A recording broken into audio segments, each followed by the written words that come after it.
अस्सलाम वालेकुम, आप देख रहे हैं एमरा न्यूज में हूं आपका होस्ट अब्दुल रहमान। नवाबशाह ट्रेन हादसा क्यों पेश आया, चशमकुशा इंकशाफात करेंगे कुछ। ख्वाजा साद रफीक साहब ने बताया कि जो रेलवे हादसा पेश आया उसकी क्या वजूहात थी और 6 जो है अफसरान उनको मुअत्तल भी कर दिया गया है। लेकिन आप तमाम तरह सूरत हाल देखें तो यहाँ पर ख्वाजा साहब एक चीज जो है निजाम की खराबी की वजह यह है कि जो इस तरह के किरदार में इस तरह के हादसा में अहम किरदार अदा करते हैं ना अफसरान वगैरह, जो अपने फराइज जो है सही सर अंजाम नहीं देते, अपने काम में नाअहली बरतते हैं, तो इनको मेरे ख्याल से मुअत्तल नहीं करना चाहिए, इनको तो नौकरी से फारिग ही कर देना चाहिए। क्योंकि कितनी कीमतें जाना जाया हुई।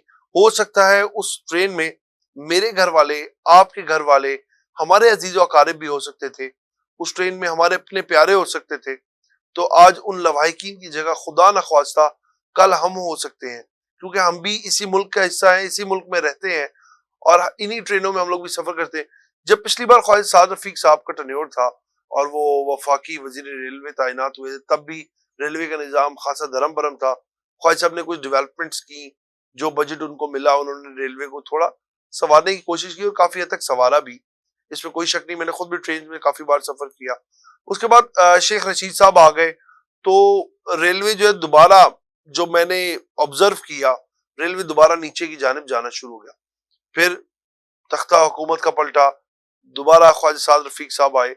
अब ये है कि हुकूमत के पास पहले तो पैसे नहीं है और कोई भी, आप कहते हैं कि रेलवे खसारे में जा रहा है, जब किसी बिजनेस पे आप इन्वेस्टमेंट नहीं करेंगे तो वो बिजनेस ऑलरेडी खसारे में ही जाएगा, क्योंकि उसके अपने अखराजात ही पूरे नहीं होंगे।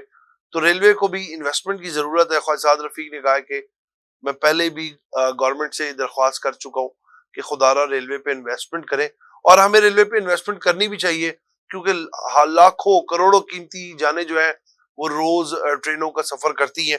अब आ जाते हैं कि ये नवाबशाह हादसा क्यों पेश आया। वो जो लकड़ी की फिटिंग होती है ना, वो रेलवे लाइन में बहुत जरूरी होती है। उसका किरदार ये होता है कि वो जितना सा लकड़ी का आप समझे जैन टाइप बना होता है, उसकी फिटिंग बनी होती है, वो शॉर्ट सर्किट और जो सिग्नलिंग का उनका निजाम है वो उस लकड़ी के बगैर नहीं चल सकता। अगर वो लकड़ी ना हो तो जो सिग्नलिंग का उनका निजाम है वो धर्म भरम हो जाएगा। और हतमी रिपोर्ट जो है इसकी तमाम तर सूरत हाल वो बाद में बताई जाएगी, वो बाद में पेश की जाएगी। इब्तिदाई रिपोर्ट के मुताबिक जो था उसका लोकोमोटिव के ना 12 पहिए होते हैं, तो 12 में से 2 जो थे वो समझे जैम हो चुके थे लोकोमोटिव के।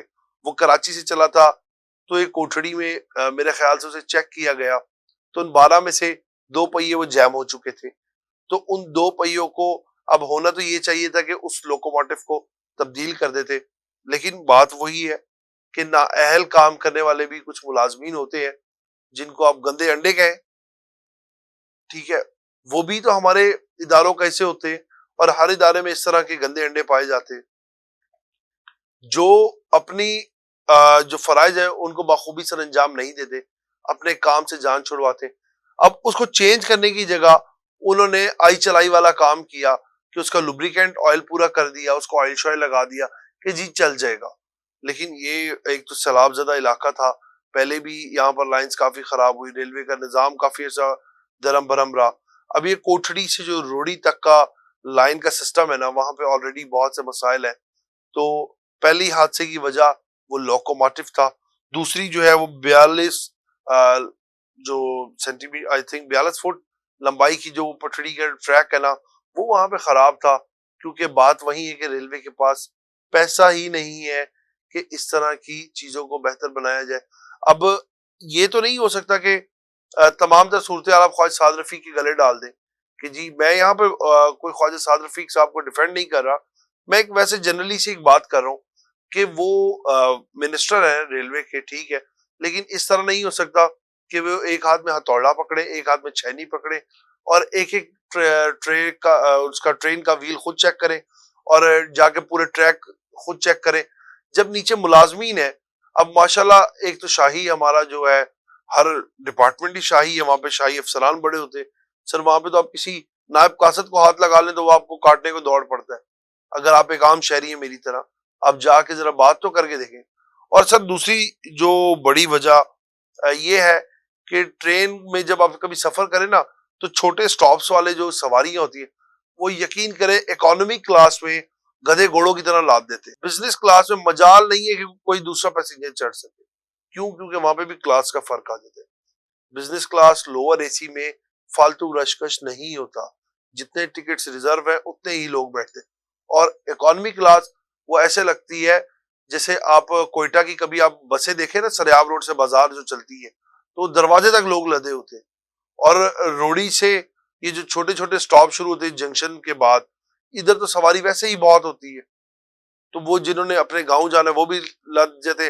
फिर हमारे जो टिकट देने वाले हजरात हैं, वो दबा दब टिकट पे टिकट देते हैं, और कुछ तो बगैर टिकट बनाए दिहाड़ियां भी अपनी सीधी कर लेते हैं।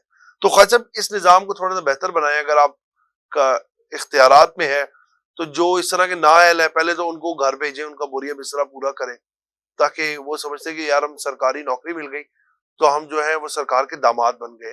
तो इस तरह की जो नागानी आफतें हैं वो तो अल्लाह के हुक्म से आती हैं, इंसान की उसमें कोई मुदाखलत नहीं है।